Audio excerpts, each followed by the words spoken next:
we don't get any of those hiccups as we go. We are now streaming. So I'll wait here just to see if people can see us coming into the room. And I have to click a button here to manually start the Instagram. There's the Instagram. All right, Mark, you ready? Here we go. Let me play the intro, and we'll be right back with Mark Sims, everyone, who has led many companies through due diligence, acquisition, and integration afterwards. We're going to have all kinds of great stories. Stay tuned. I'm David C. Barnett, and you're tuned in to Small Business and Deal Making, the podcast, YouTube channel, and blog where I talk about buying, selling, financing, and managing small and medium-sized businesses while controlling risk. So if you're looking to take control of your future through buying a business one day, or if you already own a business and you're looking to grow or exit, you've come to the right place. I talk about interesting things, I talk to interesting people, and I answer your questions every week right here. So be sure to hit like and be sure to hit subscribe, and let's get to it. Are you thinking of growing your business or beginning a journey into entrepreneurship? Take a shortcut to success by buying an existing and profitable business the right way. Visit businessbuyeradvantage.com and learn more about my online training, group coaching, and consulting services designed to help you win. Welcome, everyone. Today we've got Mark Sims with us today, who has got a ton of experience in the world of big business and doing M&A activity. Mark, why don't you give us a big introduction and a little bit about your background and tell us what your business experience is and what we're going to be talking about today, because we've got an audience here filled with people who are interested in growing their existing business, or people that want to leave a career to get into business ownership, or business owners who are looking at potentially selling in the next little while. And we have a lot of other advisors and other professionals who tune in as well. Sure. No, hey, really excited to be on the show. So Mark Sims, I work for a firm called Consult MSG. I'll get into that, but really started my career in management consulting, some boutique firms, but eventually was at Ernst & Young, which became Capgemini, mainly doing, at the time, we called business process reengineering. Now everyone calls it digital transformation. So, you got to continuously rebrand, but mainly working with kind of Fortune 500 companies to streamline operations, typically on the back of implementing a new ERP system. So really kind of saw a lot of different industries and a lot of different business processes and the way that organizations worked. Went to work for one of my clients, Scott's Miracle-Gro. Had a few different roles there. I, again, led some transformation projects. I was the chief information officer. And then eventually I led the strategy and M&A group. And so we were both kind of in the business of buying add-on acquisitions and also kind of selling off pieces of the business. So that was kind of my first foray into the M&A world. Went and left Scott's to lead one of a company that Scott's had invested in, and then eventually got back into consulting. And now I'm working with mainly middle market to small businesses to, as we call it, transact, transition, and transform. So both on the buy side as well as the sell side. So just out of curiosity, when you were with Scott's, I mean, that's a big company. What was their M&A activity like? Like, were they constantly on the lookout for somebody who might be a good plug-in acquisition to their space, like anything to do with plants and gardening? Yeah, they so there's really two sides to their business. They have kind of the traditional consumer lawn and garden side, which I'm sure everybody knows all the brands. But then they also had an input supply business that primarily sold into the cannabis space. So they were really looking to acquire brands that had kind of, brand pricing power and were established in that cannabis input supply space. So that's where we focused a lot of our attention, is acquiring across different categories to help growers with kind of anything they needed. It strictly in a B2B kind of sense. I find it interesting sometimes when we have these well-known publicly facing brand names or trademarks, and then you kind of discover, they actually have this whole other B2B world or part of their enterprise that you just never hear of. Yeah, no, 100%. And, it's really, again, it's all the same type of things, as the leadership would say. It's, you're helping people grow plants, right? And that is something that was a key growth area in the cannabis space, and it was seen as a way to grow the business. So, just so we're clear, I would like you to tell us the sort of sizes or the features of some of the M&A deals that you're helping your clients work on today. How big are these companies with respect to maybe to headcount or revenue or EBITDA? Sure. Yeah, and it really kind of spans the gamut. I would say it's typically between, from a revenue perspective, probably 20 to 100 million. But we Okay. will work with kind of buy side, and it may be a business that has $1 million in revenue and maybe is losing money, right? All the way up to $800 million businesses that we're working with, to some that are publicly traded, some that are private and are looking to be transacted in the private equity space. Okay. And the reason I like to always sort of put that out there is just because I keep warning my audience that things kind of change as you move from one part of the market to another. And the area that you described is quite a wide range. I would describe that from sort of lower to mid market into Sure. the larger, mid market kind of space. Tell us about your average engagement. Because you work with people both before they've done a deal to help them take a look at the business. At what point do you come in on things? Are you participating pre-LOI, or do you come in as part of the analysis team for due diligence? Yeah, so I would say on the sell side, it's obviously, we're trying to help and prepare businesses for sale. And so that could be doing, a Q of E, sell side Q of E, could be giving them a look to say, where are the opportunities? And ideally, and again, for the listeners, if you're thinking about selling your business, like, you want to start kind of 18 months prior, figure out, how am I going to polish up this asset to make it as attractive as possible for a potential buyer, right? And so we like to give potential clients, or we'd like to give clients that look, in terms of, like, from a systems, a process, just sometimes an overall organizational perspective, like, what are some of those low hanging fruit things you can do to make the business more attractive. So in that case, we're kind of pre-LOI.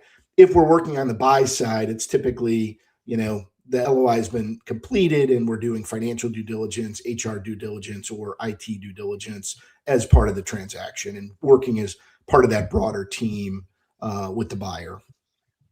Now, when you're working with sellers, I would imagine with the size of companies that you've described, you have a little bit more of a professional leadership team. How often do you find that they are surprised by the things that they need to start doing to get ready, or do they know, they just haven't gotten around to some of these things? Yeah, I mean, I think I've been surprised. Like I said, I kind of spent the first half of my career in much larger organizations. And then, you can have $100 million business that has, kind of really basic processes and systems, right? It's credit to them that they're running the business, but they may not be, I'll call it, not even optimized, but they may not even be efficient in terms of, like, how are they capturing, from a lead to cash perspective. We will oftentimes take a look at that process. How are they capturing leads? How are they logging opportunities across their business? How are they measuring kind of what the conversion rate is? How are they actually, once they do land the sale, how efficient are they at, kind of estimating and billing, collecting cash, like all those things. Even at $100 million and up, you find lots of opportunities, right? And a lot of times the management team will say, hey, we've been focused on growth. We haven't been focused on optimizing the back office. But a lot of times that's an area where, if you're, kind of running the business, you maybe know kind of what the profitability, or you may think the profitability of each area. So this particular product line or category is the most profitable. This type of customer is the most profitable. But when you're actually going to sell the business, a buyer is going to come in and say, show me how you know that, right? Like, I know you Yeah. think that, but, do you have a clear and concise, clean set of financials that can show me how you make money? What is the most profitable segments? What are the segments that are lagging? where are your growth areas, where are you lagging from a geography perspective, whatever it might be. So that's the thing I've been, even companies that are, get into to be quite large, there's gaps in the way they actually think about the processes and systems, because a lot of times they're focused on the market. I kind of find that surprise. Like, I mean, top line revenue is a bit of a vanity thing for some people, and I can totally understand how some people want to chase sort of the next big number that's out there ahead of them. But to me, it's always been easier to make sure you operate profitably than to get another sale. Like, getting the sale is the hard part that requires a counterparty to agree to do business with you. Is managing how you fulfill the service or product and making sure that you control costs is something entirely within your control. Mhm. It surprises me often when I see people not even paying attention to that part of it. Yeah, and sometimes you hear things, I've heard it from many people, right? Big companies and small companies. Don't I'm not kind of painting with a I'm painting with a broad brush here of like, I'm not a numbers person, right? Like, well, again, you need to become one, right? You need to be able, like, if you're the owner of a business, either you're selling it, you need to have kind of intimate knowledge of the P&L, of the balance sheet, because when you go to sell the business, the buyer is going to ask all these basic questions, right? And you want to make sure you have the answers, and you have data to back up those answers. As well as if you're a buyer, those are the types of questions you need to be asking, is like, really understand, how does this business make money, right? Maybe it's a products business, but they mainly make all the money on the back end doing services, right? Or could be opposite. Maybe it's a services business. They break even on the install, but they make great profit on the products that they're installing. So you really want to understand, how do they make money, and not just anecdotally, but you can see it in the financials. Not only how they make money, but how does that, investment of capital into inventory, how does that actually, kind of go full cycle, so that I actually have, AR and cash, what's that overall cash conversion cycle? Really understanding that is kind of another key area that I think people need to be able to explain and or need to ask about. Have you been involved on the buyer side where you've had a seller who really had some fundamental misunderstandings of their own business? Sure. I mean, a lot of times, we see that quite often. And again, people will be directionally correct. But, we had a client where we asked the owners, where do you think you make the most money, right? And what geography? And, they guessed, of the 7 areas that they had the US broken up into, they guessed wrong, right? Because that may have been true when they started the business and grew it. But as they became kind of further and further away from the detail, and they were, maybe focusing more on strategy and leading the business, when we actually showed them the data, it was kind of fundamentally different. Say they thought it was the Northeast, and it was actually the Southeast, or whatever it might be. Yeah. And so we see that quite often is, the data, whatever their kind of knowledge or instincts were, may have been true at one point in time. But as the business has evolved, it's no longer the case. So when you get involved with a buyer, is the work that you do, would it be characterized as a quality of earnings? Is that what you would call it? Yeah, we kind of have 3 offerings, because we have, really, within my firm, we have a financial operations group, we have a human capital group, and then we have an IT solutions group that I lead. So we'll get involved in any one or all 3 of those things. So we can do the financial due diligence, the quality of earnings. We can do the human capital, right? If you want to assess the organization, the talent, the org structure, right? Different buyers have different perspectives of where they might need help. And then the last thing on the IT due diligence, which is usually looking at, how scalable are the systems that they've got. And I would say also, how integratable are the systems that they have. Meaning, if my strategy is that I'm going to grow the business organically, I need to make sure that I have a scalable system. And when I say system, I also mean the processes underneath it, right? Not just the IT per se. And then from a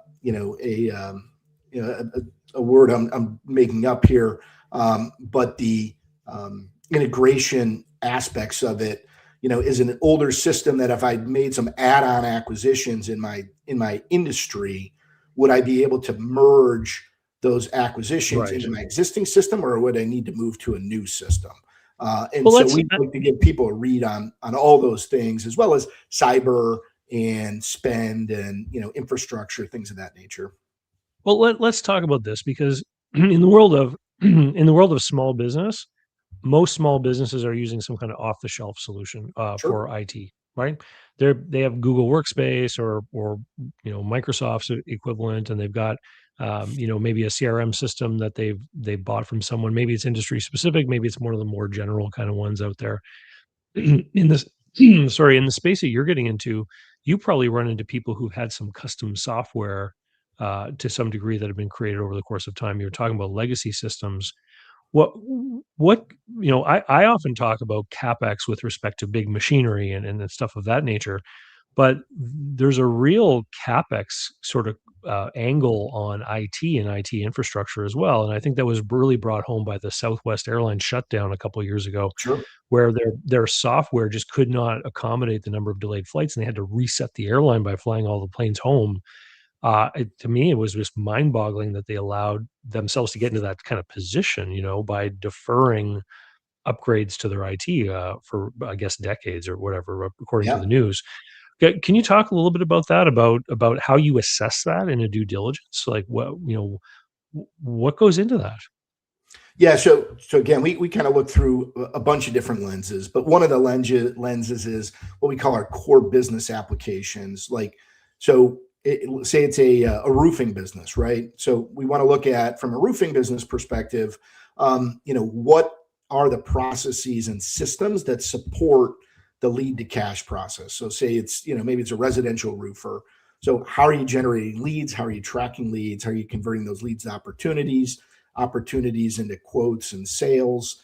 And then how are you actually managing your crew out there? So again, all the way to cash collection.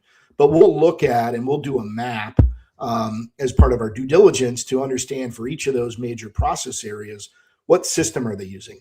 And again, maybe they're using Excel to drive some of the homegrown. We talked about legacy homegrown could be an Excel spreadsheet, but as long as Sure. they have something, right, and they're using it and the data is correct and complete, and it's as part of some battle rhythm that they're using as it relates to operating the business on a weekly, biweekly, monthly basis, someone's reviewing it. We'll look at what are each of those processes and systems, and then again, part of that lens, so you document the current state, and then we work with the buyer to say, what is your strategy, right? Like what are you going to do with this business? If it's organic growth, maybe their existing systems and processes will scale, right? Maybe you're like, okay, they're at 25 million in revenue now. Until they get to 50 million, like leveraging QuickBooks on the back end, that's going to be just fine. They have, like you said, maybe they have HubSpot or something that they're using on a CRM perspective. Maybe they're using Excel, but we'll give them a read as to kind of how critical are those particular processes and systems to their actual strategy. Again, if they're looking to buy a bunch of competitors in the space, so I'm going to roll up all the roofers in Rochester, New York. There you might want to. There we'll give a read to say, could you actually use these processes? And when you acquire a new business, just snap it in and have all those folks use your processes and systems. A lot of times that's where things start to break, right? Where it's like things aren't documented well. Things are, all the knowledge of how a process or system is architected is in someone's head. And that's where you then might look for more transformational work that let's, make the initial acquisition, get our feet underneath us. Now let's make 2 add-on acquisitions. And then let's have a more transformational project where we look at that full lead to cash process and again, figure out where do we make money in that, and let's invest the right amount in people, in systems and process discipline to make sure that we can run this combined business and scale it, in line with whatever investment thesis the buyer had. What do the conversations usually result in when you go and have this conversation with the buyer, when you describe, like you just said, like a project after the next two acquisitions is going to cost this certain amount of money, does that usually give someone pause to go back and ask for a lower price because they realize this further investment is on the horizon? Or do people usually just swallow that knowing this is part of their plan for the future? No, I mean, typically, the way I say it is typically, the state of the IT systems, meaning the IT diligence um, report isn't going to dictate whether someone does or doesn't make the acquisition. Now, maybe if it's a software company, that might be different, but, for a Sure. typical acquisition. But what it does do is it gives the buyer ammunition to go back, and it's maybe not just the things in the um, in the IT diligence report, but it could be other things that they're pairing with it. But really, nobody wants to buy a project, right? So it's like, okay, I'm going to buy this business. I want to grow the business, but I have to focus inwardly and have to do all this kind of like basic blocking and tackling to get my systems and processes up to a level where it will actually support my strategy. So 100% people are going to look to say, I'm going to give you a haircut, typically on the multiple. Obviously, the EBITDA is what it is. So I think that's one area. Sometimes it's, kind of those core business systems. Sometimes it's, and we saw this where we had a client, very large client, that was making an acquisition of a business, and the average age of the laptops that were out in the field, and there was, hundreds of them, were 9 years old. Holy cow. And so when I you didn't know think they about, lasted that long anymore. yeah, and they were like buying, parts on eBay, credit to the IT team, they were keeping the fleet running, as you say. But where it was hurting them is obviously there's a productivity drain. If any of us, I'm sure, have worked on a slow laptop, but also a lot of the things that we're doing today, where we're doing video communication, was not an option because those 9-year-old laptops didn't have that capability. And Right. so we positioned it to say, okay, well, this is the fleet, and you're going to need to make investments. And if you got to buy 400 laptops, at a couple grand a piece, that's a not insignificant amount of capital investment. At the same time, you want to make all kinds of other investments in the business, right? So that's, totally fair game to go back to the seller and say the fact that you didn't, kind of properly manage the life cycle of your assets. Here we're talking about IT. It could be trucks, could be other equipment that people find on the shop floor, right? Like if there's aged equipment that people haven't done the proper kind of life cycle maintenance on, that's 100% an area that you want to go back and press to say, I'm going to take that money off because I have to make the investment. That wasn't part of my original thesis, and it makes your company less valuable in the end. Yeah. I often liken it to actually, I recorded a video earlier today that's going to come out in a couple of weeks about like the idea that a house is supposed to have a furnace. And as long as it does and it works great, the house is worth what it's worth. But as soon as you can point out that the furnace is really old or has, is not working properly, et cetera, then people are going to point to that and expect some kind of discount because they realize that they're going to have to put out for money for a furnace here sometime soon. Let's talk about the HR and analyzing the team that's in place. Usually when people sell a business, they want to maintain confidentiality, but obviously if you're going to start to do any kind of interaction with the team members, then that gets lost. Can you talk a little bit about how on the deals that you work with, this kind of gets managed? Do they just do a due diligence to a certain period and they say like beyond this point, we're going to have to involve your senior staff in this process? Yeah, it is typically constrained to, what I'll say, who's under the tent, right? And so in a smaller business, that may be the C-suite, and a lot of it, specifically when had a recent conversation, it was a family office. That the family office has a very different, kind of investment thesis. They're going to keep these business than say a private equity person. So they really, they didn't want to take over. They wanted to keep the management team, but they wanted a clear assessment of, where the strengths and weaknesses of this management team. So as part of the kind of diligence process, that has to be, again, something that you do through interviews, through assessments, with the people that are under the tent. There are other ways to kind of even break it down a little deeper. You could always position it that the seller, right, the seller's management team, they've taken on their own initiative that they want to understand, kind of personality types. They want to do some types of assessments. So there's ways to mask it, that it's not necessarily part of an M&A process, but it could just be an overall improvement process for the business. But ultimately, again, depending on what the buyer wants to do, they want to take a look at the team. I think where it's also important, and again for the listeners, when and we have this conversation quite often with sellers that are they say that they want to stay in the business, right? And we had this, when I was at Scotts, we saw this a lot. We were mainly buying in that input supply space. They were smaller businesses, 10 million of revenue, 15 million of revenue. And these folks built their businesses, built nice little businesses. And they would say, hey, I want to stick on after. And we were open to that, but we're like, you've been an entrepreneur. Do you really want to come work for a big business with potential bureaucracy? Today, you don't have a boss. Tomorrow, you're going to have like multiple bosses. And so I think it's always helpful, again, when someone's either the seller being really honest with themselves, if they founded and built this company, they may say, hey, I just want to turn and focus on sales. And like, that's awesome.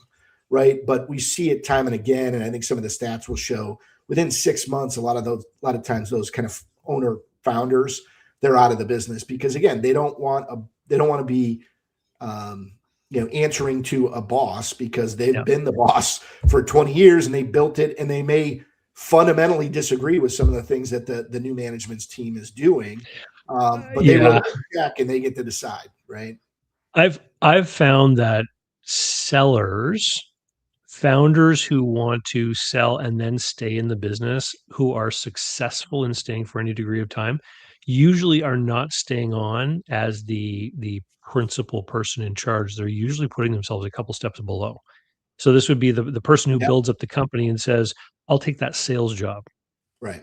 Right. Like I want to work here for a few more years. I'm too young to retire, but I'll take that very compartmentalized job that I know what they do. And I know that I liked it back when I used to do it. And I'll do that for the next 4 years until I retire. And I found that those people tend to be more successful because they don't end up getting frustrated by what you're talking about, because they understand in that sales role exactly what they're going to do. And that they're going to be accountable to the numbers that they post ultimately. You mentioned two different kinds of buyers. You mentioned family office versus private equity group. I would be curious if you could expand on that a little bit more, because a lot of private equity groups, as we know, have a horizon where they might say, I want to buy a business, maybe grow it over the next 5 to 7 years, then turn around and sell it again, try to get some multiple expansion. Tell us a little bit about the family offices attitudes that you've worked with about the longevity of their acquisition. Yeah, sure. Yeah, you covered private equity. Fine. I think the other kind of bucket would be the strategic buyers, right? Like, which would be, other companies that might want to buy you to integrate. But from a family office perspective, and I'm sure, all of them have different strategies, but a lot of the family offices we've talked to, part of their pitch is that they are not looking to flip the business, right? They want to buy a business, a great business that has strong cash flow. They see it as part of their portfolio, maybe with public equities, et cetera. They want to grow that business, and they have a much longer horizon, meaning they don't really have nobody else is kind of telling them, well, when are we going to get a return? They're seeing the annual kind of earnings as their return, year after year. And so they're really looking to acquire assets that they own and maintain. And only if there's kind of a change in strategy, or maybe the business is no longer kind of interest or as attractive to them. And they might think there's kind of the old adage that, is there somebody else that would be a better owner? Those are the types of strategic reasons that they might want to, kind of trim their portfolio or exit some business, but there's no kind of timeline they're looking to. Well, they see the private business as an asset, as part of an overall asset Right. allocation or diversification model for all of their holdings together versus like a project with a given timeline. That's 100% right. It's a Yeah. great way to state it. We got One other a thing, few maybe people. David, Oh, yeah, if go I ahead. we could jump back just because I think it is, we kind of touched on it a little bit as we were talking about the owner founder, right? The operator. I think the other thing, again, kind of listeners that might be looking to sell a business, or again, buyers to ask these tough questions is somebody should be like, if you see the founder and you're talking to the owner as part of a sale process and they do everything, right? That can be a red flag, right? Sure. And part of it is because, again, you're potentially going to give them a big check. You're going to want to take over the business. And if they exit and say, hey, I'm truly retiring, how is that business going to operate? Because you don't know anything about it. Nothing probably is written down.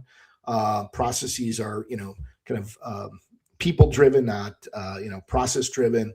And so I think part of it from a seller perspective, if you're the owner, you need to start identifying who is that number two that can take on a lot of the responsibilities that you do, and how do you kind of bring that person up and develop them so that when you do go to sell the business, you're able to say, well, no, it's not me. You're going to talk to this other person who's really been running the business. So, they don't have the same kind of golden parachute out when the business is sold, and they know how that business is run really well, and can be a huge asset to the buyer as they try to figure it out. And so I think, again, from the seller perspective, you should find and develop that person, because if you don't, a lot of times we've seen this, that you're like, okay, you have a nice business, but it's not a sellable business, because without you, we've seen this with some kind of smaller tool and die shops. Without you, there is no business, right? Because you're out and doing the sales, you're landing, you're helping to run the facility. There's not a lot of employees, and so I think you want to look at from a seller perspective, figure out how to make sure your business is sellable, and then also from a buyer perspective, make sure you understand who's going to run the business on day one, because you're just going to be coming up to speed after a very long, diligence and kind of legal process to acquire the business. But you want to make sure that there's no hiccups in the operations. I frame like what you're describing about the systems and everything. I frame it with respect to the field of potential buyers. So I'll Sure. explain to people that if you've got a business that is in any way sort of a more common commodity kind of business. So you mentioned roofing businesses before. So there are a lot of roofing businesses out there. A lot of people have worked in these businesses. So if you've got nothing written down and you want to sell the roofing business, your only choice is to sell your roofing business to someone with experience in roofing, maybe who's 10 years younger than you. And you're not going to sell it to the guy that works at the post office, because they don't have the experience from working in the industry that is going to help prepare them to know what they need to learn from the seller in order to take over that business. And so you reduce the field of buyers tremendously, versus if you have the systems and processes in place, then you can sell that roofing business to the guy, like I said, who works at the post office, because you can teach them every aspect of what's going on, because you've got all these SOPs and everything written down. Speaking of roofing, we have a question from the audience. Any insight into what the best CRM for a roofing business would be? I don't have a specific recommendation, but I do have a general one on CRM systems. Yeah, what's that? What I would say is, before you kind of jump into a system, because a lot of these systems have a lot of whiz bang functionality that you can leverage, and you can spend a lot of time and effort trying to figure out A, how to make it work, and then B, I have to input all this data. So what I always recommend is do a pilot using Excel, right? So just build some basic Excel spreadsheets where have a tab that you're tracking leads and opportunities, and have people, multiple people that input into that, and really understand what is the key data that you need to collect. How are you Mhm. going to use that data, right? And then once you kind of have a solid process, so you're piloting the process, not necessarily the system, but once you've got a solid understanding of these are my requirements, as to how I want to leverage a customer relationship management solution, then you can be a much more informed buyer as you assess, what features and functions are important to me, who has the best solutions in those specific areas. You can get online demos, but the key is you don't want to become beholden to the CRM, because if it's too onerous, people will just stop using it. And then now you got a 2-year contract on some CRM that you're not getting any value out of. So I always say pilot the process and understand your requirements really well before you start, shopping for an actual system. Great advice. We're going to take a 24-second break, and then we're going to get back and talk about integrations. Stay tight. Today's live stream interview is brought to you by Xero, the cloud-based accounting software package that makes sense for my small business. Look down in the description to find a link that will give you, as at the time of this recording, 90% off your first 6 months of subscription. You'll also find a link to the video in which I explain why I chose Xero for my business. Awesome. So, Mark, you stick on after due diligence with a lot of your clients, and you help go through some of the integration and growth issues that they have, probably related to things you identified during the due diligence. You want to tell us a little bit about that? Like, how often do you start turning a wrench on the underside of a business and realize that there were significant things that maybe were not quite understood before the deal was done? Yeah, I would say there's kind of 2 areas, kind of post close where we will get involved as a firm. One is in transition, right? So a lot of times, and sometimes it's identified during the process by the buyer, and they realize that the resources that are, say, the quote unquote CFO, or that's their title, Yep. they're really not going to be able to deliver what the buyer's going to need. And again, a lot of times we work with private equity, so they say, we have very specific demands around 13-week cash flow, things that weren't really in the business. We have high level of reporting needs. We want to close the books in a timely fashion, et cetera. So a lot of times we will actually step in post close as interim management from a controller perspective, from a CFO perspective. Occasionally on the IT side, we'll lend a hand, but it's really to do 2 things. One is to make sure that, again, as I talked about, like, you hit the ground running and the buyer is getting everything they need and is making sure that they've got the data and the reporting and they're starting to build the capabilities.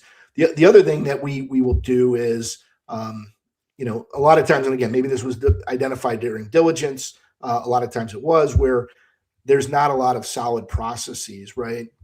A lot of times people that you might hire in a full-time role isn't the right person to come into quote unquote mess and, really lay the tracks. And so that when you do hire a full-time CFO or controller, they just need to keep the trains running on time. So a lot of times we will come in that interim phase, one, figure out what specifically is needed, kind of daily, weekly, monthly, almost write the position description by living in the business, so that when we hand over that position description to the buyer and or the board, they really know these are the skill sets that we should recruit for. And these are the ones that are going to make someone successful in this role. So I think that's kind of, that transition piece. The transformation, a lot of times we have during our diligence, we've mapped out, like, what are the things you should be focused on 0 to 3 months, 3 to 9 months, 9 months onward. So we've given them a preview of where we think they should make some investments. And so when they engage us, we've got a good high level perspective on what's needed. Do we need to, maybe they have some systems, they're just not using them to their fullest potential, right? Sometimes that's it. There's features, functions they're paying for that they're not utilizing. Maybe it's a process issue. Maybe it's a systems issue. We had a recent client. They had made an acquisition of a staffing business, and they thought they needed a whole new ERP and a new HR system. And once we dug in, we really found that the ERP system was fine. People needed more training. They needed to move the existing system to a cloud-based infrastructure that would make it faster, right? They had some antiquated hardware. And then there was, some key reports and some configurations that we were able to, work with their current support person to do. And so that saved them a lot of time, money, and headaches.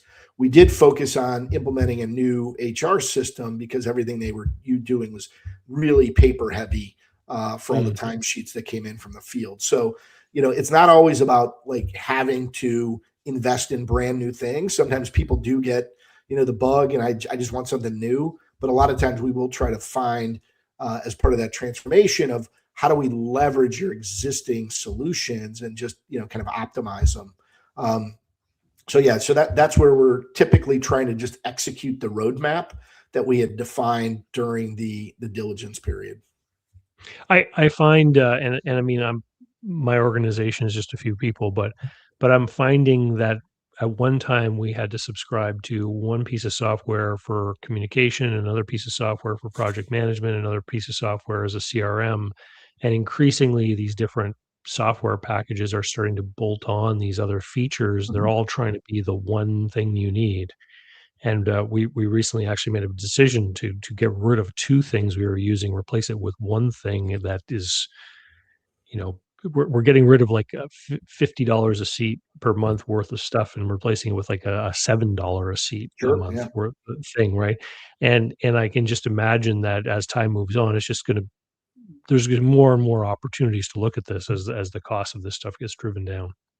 Yeah, no, 100%. I mean, yeah. So you're kind of talking about like for a long time, people will have to, because there weren't one-stop shop solutions, there was more of a best of breed approach where Yeah. this is the best CRM solution. This is the best, ERP solution. This is the best, field service execution solution that we have.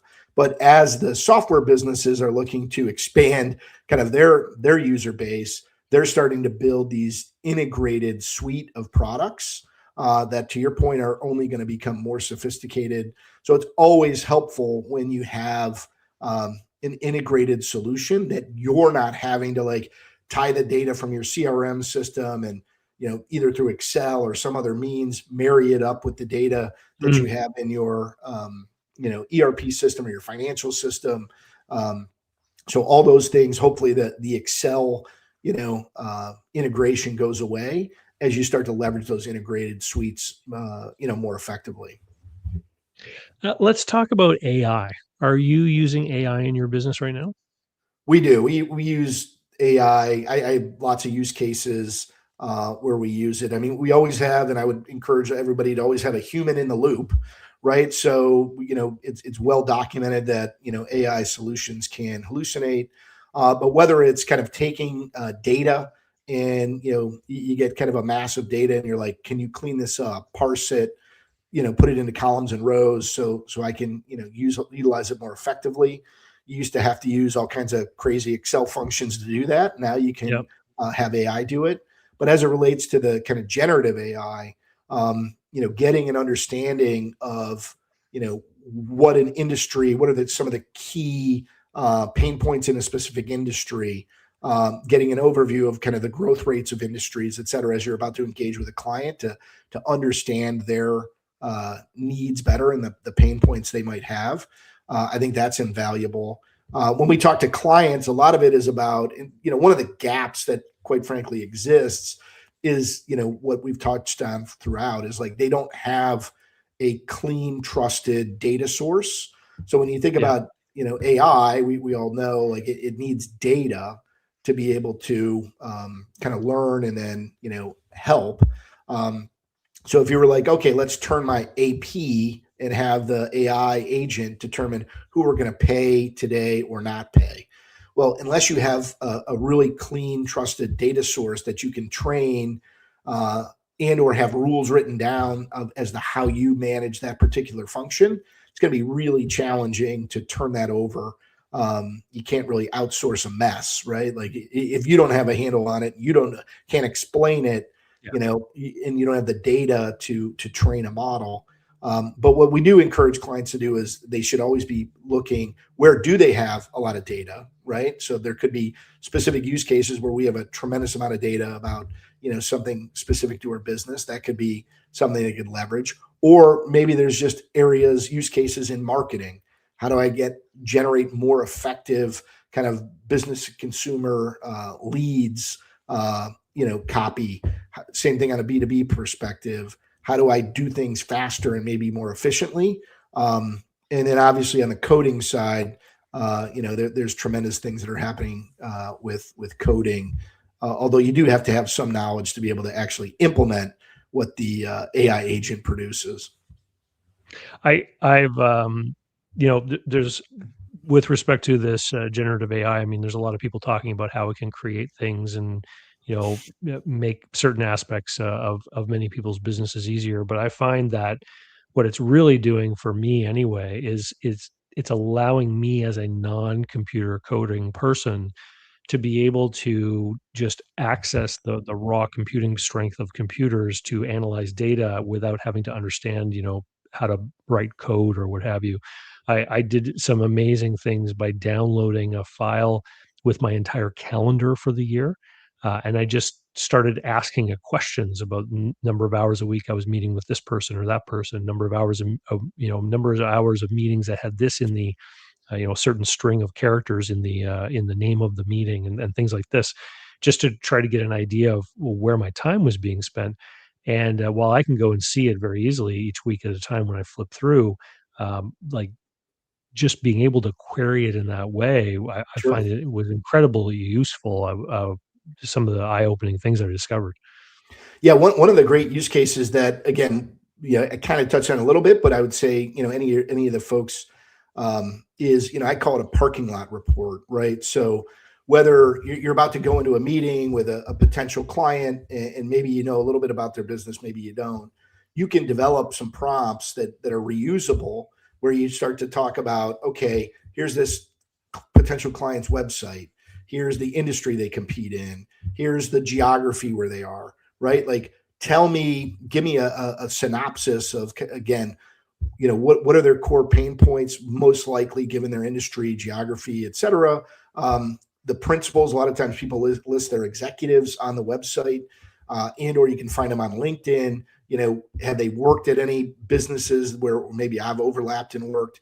But all that research that people used to have to do on kind of Sunday nights and really slog through it for, the week of sales calls they had, you can develop that template where you can have it generate a really exec summary report that when you're walking into the meeting, you're super well informed. Yep. I think it's a great idea. Let's wind things up here with some advice. I mean, you've shared some key nuggets here along the way as we've gone. Maybe thinking about our Main Street and lower middle market sort of audience. Sure. What do you think are some of the top bits of advice for buyers and sellers that you could share based on the experience that you've had so far? Yeah, a couple of them I've touched on, and I'll repeat them. But maybe one that we haven't touched on is make sure you get and secure a good advisor. Meaning, if you're selling your business, hire an attorney who sells businesses, right? Like your divorce attorney or your buddy who's does estate planning is not the right person to help you sell your business, right? There's a lot of things and experience that a professional will bring. So that could be on the legal side. I think the other aspect is the tax side. By no means do I have any perspectives on what to do on the tax side. I just know that having a solid tax advisor is probably going to save you way more money than you negotiating for an extra turn on the purchase price, right? Because they know strategies that you can use to make sure that you're not paying more tax than you should. There's different structures, et cetera. So I think those two things, something we haven't touched on, but like if you are going through that process and looking to sell the business, talking to trusted advisors, and again, they're probably not going to be cheap, but in the long run, it's going to be way more value creative than whatever money you spend on it. Well, and I'd like to add on to that advice just by saying that if you give yourself even more lead time, those types of people are going to have even greater opportunity to help you, because Mhm. sometimes the tax advisor is going to say that you could qualify for things that you may have been able to implement if you had enough time. Sure. So if you have these conversations years in advance, they can kind of steer you, or tell you to stop doing one thing in your business, or maybe to do a different thing in your business that will then compound or make it easier when the time comes to get greater tax efficiencies.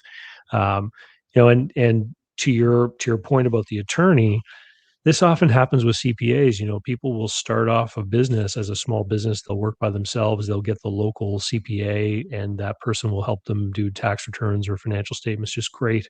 Then they'll build the business over time and get a bigger and bigger, more complex operation going, and they can outgrow that person. Sure. And it makes sense to stop and sort of do an analysis and say, am I really with the right advisors for the point in time that my business is at, for the size that it's at? Just in the last couple of months, I've run into a couple of people who have always filed an absolutely correct and accurate tax return, and have also done things in their business that has unfortunately invalidated them for certain opportunities that I think a more experienced advisor would have set them up for or warned them about a couple of Sure. years ago. And so really pay attention to who you're working with, I think, is important. Yeah, so I think the advisors we've touched on, again, having the a clean set of financials, right? Like, and again, maybe that leans into the CPA. Like, I know how I make money in my business. I can produce a set of clean financials to any buyer, and it clearly shows profitability by segment, channel, geography, whatever it might be. I think that's super important. Capabilities is kind of another one that we've touched on a little bit, but if you have enough lead time, start working with your employees and say, why don't you? I want everyone to write down what they do, right? Like, make sure we write it all down. Another capability that I see a lot of times when we're doing diligence is, okay, you have these, n number of licenses for software XYZ. Can I have a copy of the contract? And that, believe it or not, that stumps 80% of the people we talk to, Sure. right? So again, being organized, I think I mentioned that a little bit earlier. And this isn't, I'm talking about IT contracts, but maybe part of your business is you've got a great supplier and you have really attractive pricing with that supplier. Do you have a written contract? Do you know that that contract will actually, transition, or is something going to get reset when you do that? So having copies of contracts, customer agreements, supplier agreements, et cetera. All these things are really seem super basic, but it's going to be probably help you manage your business, more effectively, regardless, even if you never choose to sell.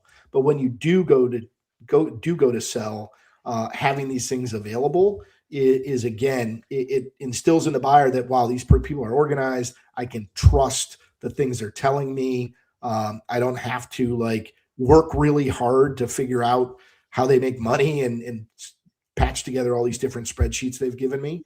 And so I think that helps from an efficiency and speed of the deal to close, as well as, doesn't hurt the multiple. I'm not going to say it's going to help the multiple, but it doesn't hurt it for sure. Well, and I'll just again, I'll piggyback on what you just said about contracts and things. Um, like, these contracts are important documents for M&A, for transition. That's for one thing, but just to have them on your computer in a machine readable format in PDF or something like that, when you are assessing your expenses over the course of the year, to be able to grab that PDF and put it into ChatGPT and just say, Yep. can you highlight to me the areas that talk about whether or not I can surrender licenses under this agreement, or what lead time is required, or whatever. And the machine can just instantly go through that 100-page document and just say, yeah, these paragraphs talk about that, and spill it out for you. It can really, I think there's a lot of people out there that are paying for stuff because they don't want to invest the time to go read the contract or look through the documentation. And if anything, these LLMs can do a really great job of looking for things in a big document. No, absolutely. Absolutely. Yeah. Mark, this has been great. If people want to reach out and talk with you, learn more about your business, where can they find you online? Sure. We are at consultmsg.com. And again, we primarily work with both buyers and sellers to transact, transition, and transform. So if anyone wants to get a hold of me, you can also reach me at msims, SIMS, at consultmsg.com. Even if you just want to have a conversation, we're certainly willing to do that. I will put your company's URL as well as your LinkedIn profile URL into the description down below. Fantastic. So for anyone, if you're watching live, it'll be there in a little bit. But if you're watching the replay or if you're listening to the audio, you'll find it down in the show notes. This has been great, Mark. Thanks so much for coming today. Hey, thank you so much for having me. This has been a ton of fun. All right. Have a good one. All right. Bye. So, how can you learn more about buying, selling, financing, and managing small and medium-sized businesses? Easy. Go over to my blog site, davidcbarnett.com, where you can learn more about me and how I work with my clients. You can learn more about my books and courses that I've prepared for you. You can find out how to subscribe to my email list, the YouTube playlists, and more. There's literally hundreds of hours of content there, all for free, and I'd love for you to be my guest. Special thanks go to Mark Willis at Lake Growth Financial, today's video sponsor. Mark helps people better manage their personal and business finances through the Bank on Yourself insurance strategy. This is something I've done personally and I've seen others use it successfully for years. Go to newbankingsolution.com to find all the interviews I've done with Mark and learn more about the advantages of these programs. While there, sign up for a free consultation to learn what this solution might look like for you.